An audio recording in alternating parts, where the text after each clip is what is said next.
Mga ilang araw ko nang nakikitang nag-aantay sa puno na to ang isang matanda na matyagang nag-aabang ng bibili sa prutas niyang marang. Nagpanggap ako at nilapitan ko na nga siya. Tay, magandang araw po. Anong tawag dito, Tay? Masarap po ba yan?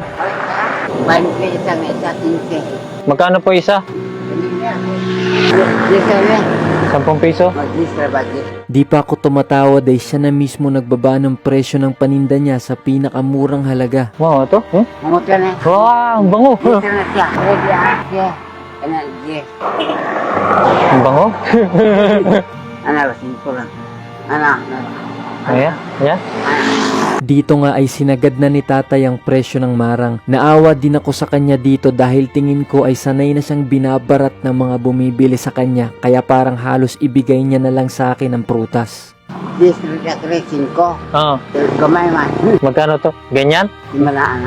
Gusto ko sana tayo kumain. Ang kaso, wala pa akong pera ngayon. Hindi ako binibigyan ng tao eh. Gutom na ako tayo eh. Ha? Akin na lang to? Sigurado ka tayo? At dito niya na nga binigay sa akin ang marang. Paano to kainin tayo? Ganyan? Ay, ganito. Wow. Tay, maraming salamat po. Salamat. Ano pong pangalan ninyo, Tay? Samahan mo ko, Tay. Dalawa tayong kumain. Sige na. Gusto ko may kasama eh. Main ka, Tay? Tay, salamat, Tay. Pag nagkapera ako, Tay, bibigyan kita, ha? Tay, saan nyo to kinuha? Sa bundok? Saan po kayo nakatira, Tay? Malayo po. Meron po akong sasabihin sa inyo, Tay. Napansin ko rin na hirap makaintindi ng Tagalog si tatay, kaya nagbisaya na lang ako para magkaintindihan kami. Dili ko tinuod nga, walay kwarta. Gitistingan rati ka. Asiran. Kay imo man ko gitabangan. Buutan man ka sa ako ah. Kana nga. Oo, pero na ako ihatag lagi kay buutan man ka sa ako ah. Pwede kuha na ko among kamot, Tay. Kana, sige, ready ka na. Oh. 1,000, 2,000, 3,000, 5, 10, Iko lang ni. 15, 20, 25, 30, 35, 40, 45, 49, Iko ni ay. 50 mil, Tay, para nimo, Tay. Imo ni ay.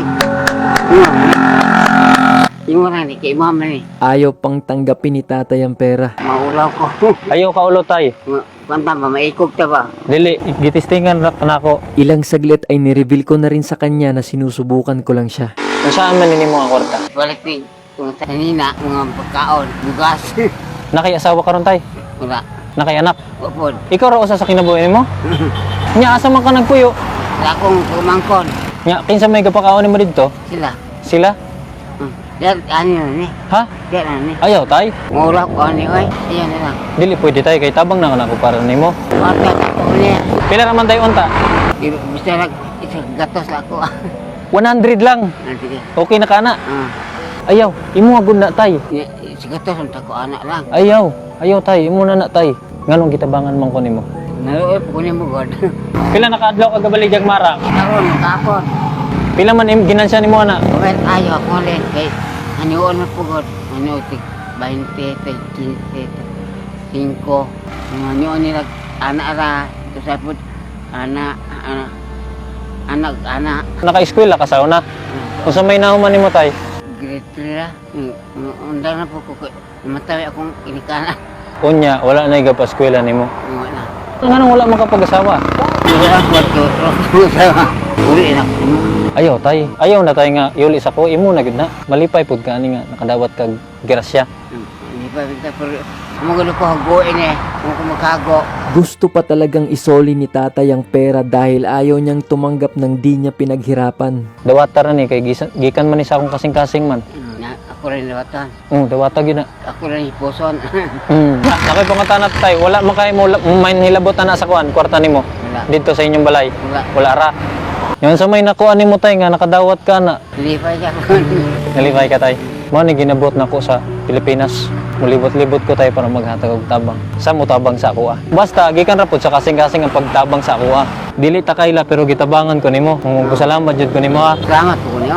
Salamat po dako God. Kay tigam ko ni mula mo kay karta. Wala jud kay kwarta tayo di ay. Pila day halin nimo karon? Pintar ang sabi. 50 ra. Kani tay hangyoon pa ni sa mga mupalit sa imo ha. Ano ano kan 5. Barato na imong baligya hangyoon pagug ka. Pagtapos ko ibigay kay tatay ang pera ay hinatid din namin siya papauwi sa bahay niya. Ngano man gihatag nimo ni sa kuha? Iba ko ni mo.